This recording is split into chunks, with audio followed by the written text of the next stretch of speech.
I'm just trying to figure out how his name's pronounced again. Jaquiski Tartt. Get ready for a shakedown.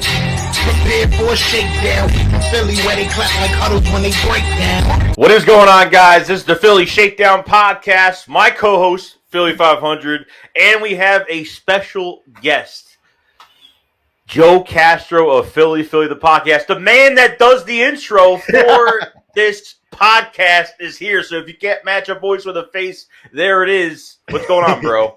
He's a made man. He's a made man in the Philly Shakedown Podcast family. Yes, he's sir. a capo, just like you know. Yeah, not many men can wear this title, and I'm proud to have it, man. But no, I thought I was gonna have to, maybe do it live or something. I didn't know how we were gonna do this, but I appreciate y'all letting me come on, man. Especially so last minute. As you can see, I'm stuck in a hotel, so I appreciate y'all.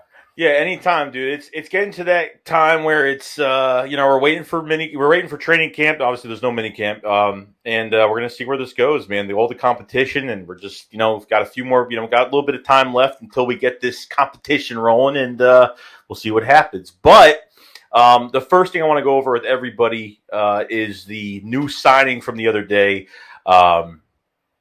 I can't say it. I know you said you can't say his name. I can't say his name. We all probably can't say his name, so we're saying that now. Jaquiski Tartt, can't say it. Safety, 30 years old. What do you guys think about that signing? Depth signing, guy that can potentially compete for that starting spot for Anthony Harris, or what do you guys think? I'll let Joe go first. I'll take it first. Look, I mean, somebody on Twitter said that the Eagles heard everybody upset about the logo, and so they went and signed a safety to shut us all up. That couldn't be more true. I think that this is exactly what we needed, right? The Eagles had so many pieces, and I know we all talked about it, right? And talked about how the only spot that we were a little bit worried about was probably the safety spot. This doesn't, this obviously isn't adding a honey badger. This isn't adding top of the line, top flight material guy. But I said this on my show. I feel like it raises your floor at the very worst. Like what your worst case scenario was last week prior to having Jaquiski Tartt. I feel like it got a little bit better, right? Like you're gonna now have a little bit of a better safety group, and then you have a veteran. So I'm happy you have a veteran now. That was one thing that I felt like we just did not have in that safety room, especially. So I don't know what he's going to do for this team. I don't know, if he's going to be that next Malcolm Jenkins type guy or whatever we might want. But I think it's a good signing, and I think it was a Howie signing. So I liked it. I do like it. I'm just trying to figure out how his name's pronounced again. Jaquiski Tartt. I tried to say that with a half-numb face last night. It's Jaquiski? I couldn't do it. I think it's Jaquiski is how it's pronounced. According to Eagles.com, Jaquiski. I'll never say it right. Jaquiski Tartt was a absolutely fantastic, unbelievable signing. Not that he's, Jesse Bates or whatever, but I think the Eagles had a hole at the safety position. They needed a guy that could come in and possibly play. For a 1-year bridge safety that gives you some insurance if Epps isn't the guy or Harris gets hurt or whatever, I think this was the biggest hole that they had remaining. Pause. But it was. So to me, I thought it was a great signing, a fantastic signing. Didn't see it coming at all. Didn't see it coming at all. And I think that this guy is going to. I think Epps is a player, and I think Epps is going to be able to play. I think where he could challenge is he's going to challenge Anthony Harris at the starting spot. That's what I think. But he can play. He can play strong safety. He can play up in the box.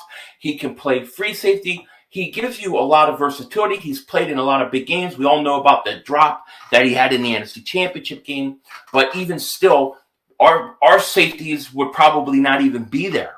So at least he was in position. That's how I look at it. I think it was a great signing. Absolutely fantastic signing.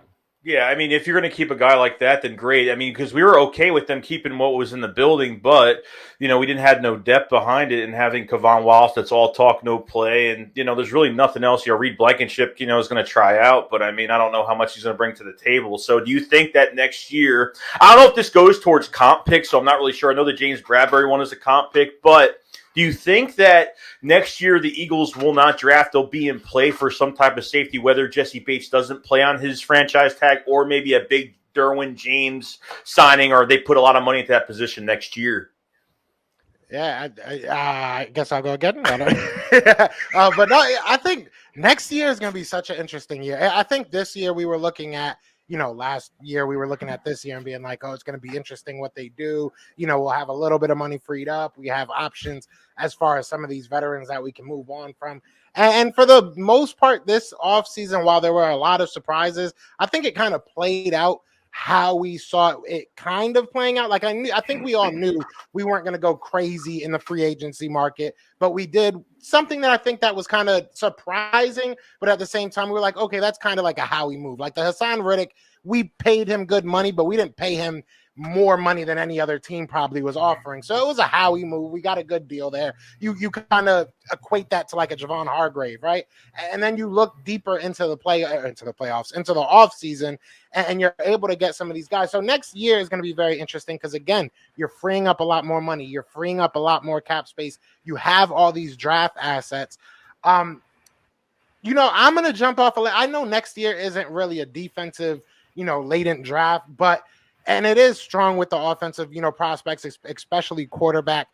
But I'm going to jump off a ledge and say they're probably going to look for somebody in that safety room, you know, as far as a draft pick. I think it just makes more sense for them, kind of where they're going right now. And you look at what they've done over this past couple years, they don't put money there. You know, you even look at Malcolm Jenkins. We lost him over like $3 million. You know, it wasn't like we lost him because he wanted 10, 15 mil. He was ready to come on a team-friendly deal, and we didn't even want to pay that. So I think we want to get young. I think we want to go the draft route. We'll see what happens, though. We have a lot of assets, you know, money and draft capital, so I'm excited.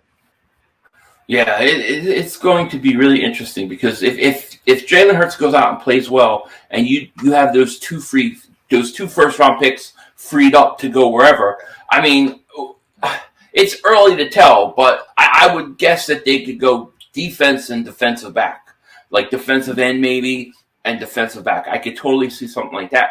I think a safety is not out of the realm of possibility. You talk Derwin James. Now, there's no chance that the Chargers are going to let him go. They have to be crazy. But if he did go somehow, I would on in a second. Like I'd be on that so fast. You know what I mean? I would be on it quick. I would jump all over that. But I don't think that's going to happen. Yeah. But, you know, I do think you need a long-term answer at safety. I would like to see it through the draft if possible. You know, you guys always rise and fall. So we don't even really know who will be there yet. But as far as this year goes, I think Tartt is a great bridge safety for next year. It gives us a year. It's the same thing with James Bradbury. I think you have a bridge corner, a bridge safety, and I think things kind of just turned around after the Eagles traded for A.J. Brown. The Eagles went into attack mode. They went into, listen, we got A.J. Brown all of a sudden. We've got a team that can not just compete in a few years, but can compete next year also. Yeah. So they started building not just for 3-4 years down the road, which is mainly how they built this year. But they also started adding pieces for this upcoming year because they see the potential. That's why Bradbury's here. That's why Tartt is here. You know, but most of it is built for the future. They did a really good job, and I got to give Howie Vision credit. They did a great job on building not just for the future, but for this upcoming year to compete as well. You got to give them credit. Yeah, we thought going into the free agency that it would be more of the total opposite that we were kind of thinking of. We were thinking that maybe in free agency they would have went more offensive, and then in the draft they would go all defense. But they did a really good job, and I think Joe said it about the Hassan Reddick, and I mean he came here for a lot cheap. I mean we wouldn't have got him. I mean he was going to cost a lot more money, but I think he wanted to play here, and obviously he was the pick before the Derek Barnett pick on top of it. So I thought I think Philly was right. After the A.J. Brown pick, they were very aggressive and they were adding as many pieces as possible, I thought. And look, I was a big fan of, I made a promise. I said, one of those Georgia defensive tackles are going to be a Philadelphia Eagle, whether it was Devontae Wyatt or Jordan Davis. And I was a big Jordan Davis fan. I was talking about him for a long time, and I think he's gonna do really well. I think they're gonna unleash him. I think they're gonna take the leash off him. I think they're gonna pin his ears back and he's gonna attack, and that's what's gonna happen. So I feel like between the linebackers, getting the Kobe Dean in the third round, I mean to see what he's gonna do for this team, and we're stacked at that position now, which we were complaining about pretty much this whole beginning of this offseason. So I feel a lot better now. I feel good. We look good on paper now. I think the final piece to all this is down to Nick Sirianni, Shane Steichen, and obviously Jonathan Gannon needs to have a crucial, really big year for this hybrid scheme defense. So, yeah, well, let me say this. I don't think we're done yet. There's still moves to be made. All right? There's still I don't know moves what to you be can made. add. What else could you add? I think the next piece is a running back. I think they're going to add a running back. You still got to add another running back. I still think you need a big back. I think you need a short yardage back, a goal line type back, a Jordan Howard type back. And don't be a dingbat, it's a shakedown. Don't you frown. Here comes Philly Shakedown. Let's go.